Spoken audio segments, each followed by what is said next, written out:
Who would be? What? Sabrina? No. The Fever president just got exposed on live TV, and Sophie Cunningham didn't hold back. Her words hit harder than anyone expected, and now the front office is scrambling. Oh, this game is boring. It's not good basketball. Then all of a sudden, everything got spicy. Everything got negative. We need to talk about it. You guys, this is my live reaction. But this isn't just one viral moment. It's a full-blown reckoning. From shady silences to a culture crisis no one saw coming.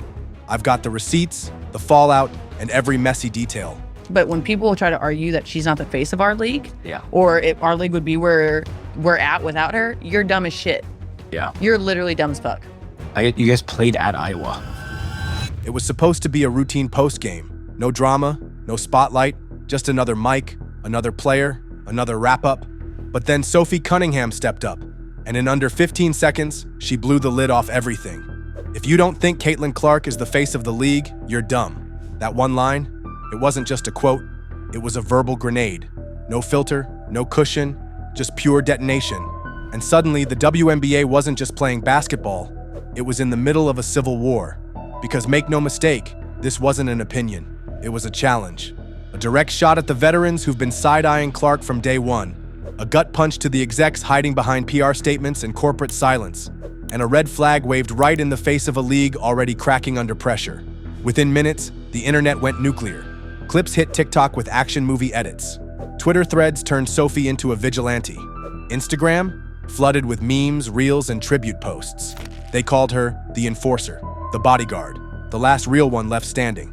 But here's the part no one's talking about. It didn't feel like a soundbite. It felt like truth, unfiltered, from someone who'd had enough of the fake smiles and backhanded respect. Cunningham wasn't just backing Clark, she was stepping into the fire with her. And back at the Fever's front office, silence. Because while Sophie spoke like a warrior, Indiana's leadership got caught in a PR tailspin, watching one of their own ignite a rebellion live. And they had no playbook for what came next. But before that, if you're already fired up by what Sophie just said, hit that like button. Because the more we talk about this, the harder it is for the league to sweep it under the rug.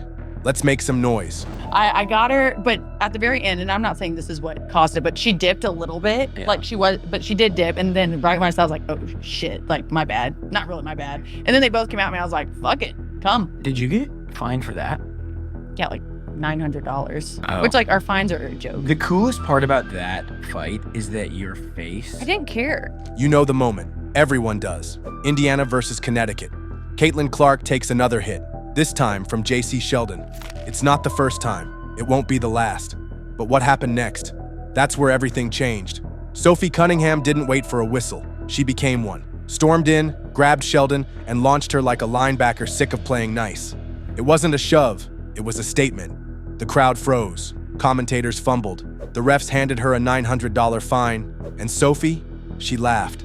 That's it, she reportedly said, like it was just the price of admission to a new era. And just like that, the moment went viral. Slow-mo replays dropped on Twitter before the sweat even hit the court. Every caption said the same thing, protect the queen. But the real story didn't play out on the highlight reel. It happened after. In the locker room, Caitlin turned to Sophie and said one word, finally. Not thanks, not wow, just finally. That was exhaustion speaking. That was months of bruises, elbows, and silence breaking through. And Sophie, she just looked her in the eye and said, I got you.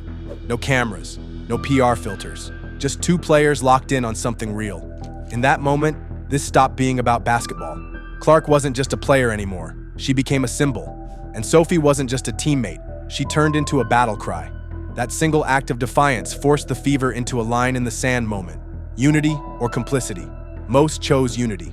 Because after a hit like that, and a response like Sophie's, there was no going back to business as usual. The battlefield had been drawn, and the message was crystal clear. Protect each other or stay out of the way. I can't believe people are doing this.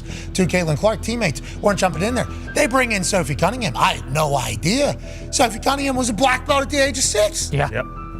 Boom! Wow. J.C. Sheldon, that's cute. You want to poke her in the eye, then push her into a boom, Mabry thing? Go ahead. I'll take a take foul, and you'll eat the deck a little bit here. And then we'll get out. I love it. I know people aren't going to like this. I like the Connecticut team.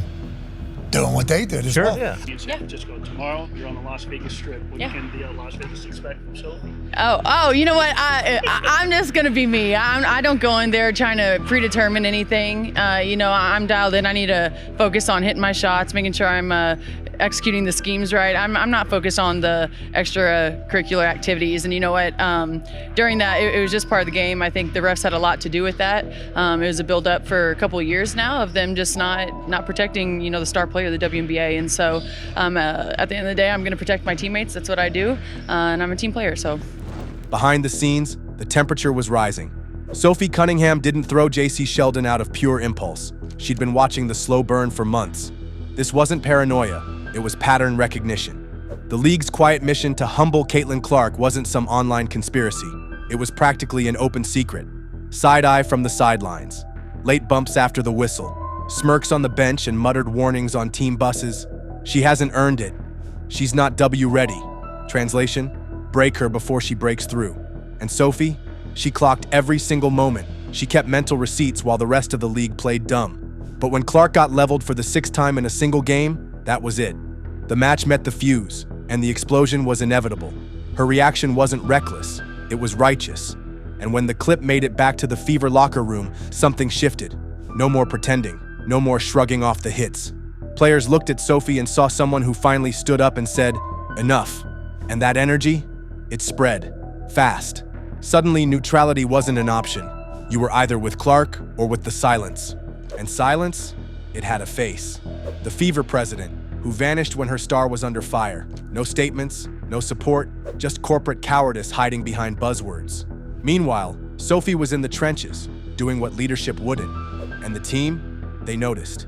Because when the storm comes again, they're not following the person in the press box. They're riding with the one who already proved she's ready to go to war.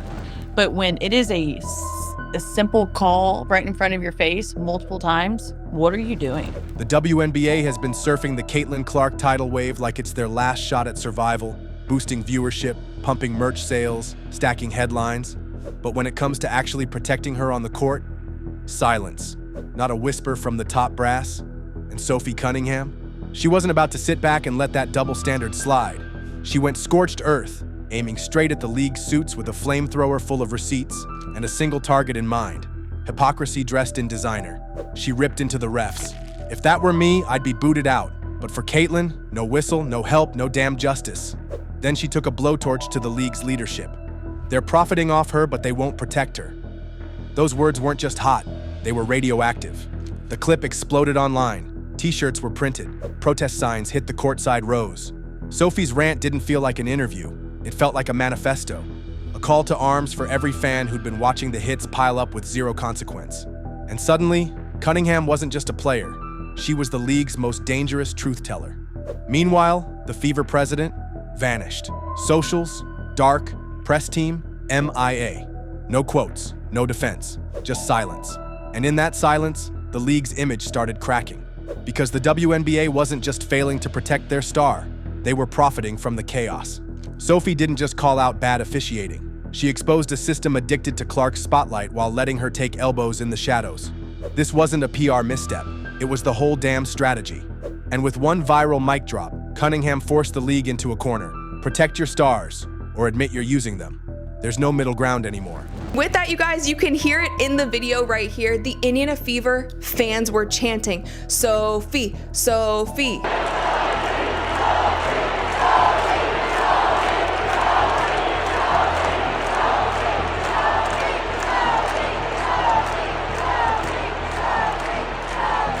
Sophie's jersey is gonna sell out tonight. She's gonna be in the All-Star game tonight just from this one play because she was standing on business. It wasn't a dirty play. It was an intentional foul, and it was meant to send a message. And how egregious the referees were and how they were not protecting players, and they especially weren't protecting the #1 player in this league, the biggest draw in this league, which is Caitlin Clark. The fans, oh, they weren't clueless. They watched every shove, every no call, every second of league silence, and they were done being civil. Sophie lit the match, and the fan base brought the gasoline. These weren't old school WNBA diehards sipping tea in the rafters. These were Clark stans, TikTok warriors, YouTube reactors, and Twitter parents who saw their girl getting bullied while the league sat back and sold jerseys. And just like that, the uprising had a face. Sophie Cunningham, the enforcer, the truth teller, the one who didn't wait for PR approval. TikToks dropped like confetti. Sophie's rant cut to gladiator music, slow-mo edits of Clark's bruises, captions like, "She's getting mauled and they call it defense." One girl literally posted, "I've never watched a WNBA game before, but I'd go to war for Sophie." Within 48 hours, her follower count exploded from 200,000 to over 1 million. Jerseys sold out. Parents were posting teary messages. Even middle school girls were quoting Sophie at practice. It wasn't marketing, it was a movement. And the league? Still stuck on the same buffering screen. They dropped some stale corporate crumbs about league conduct and respect for competition. Nothing personal, nothing human, not a single word about Caitlin Clark. And that's when the rage set in. Because this wasn't just about missed calls anymore. It was about betrayal of a player, of a fan base, of a moment.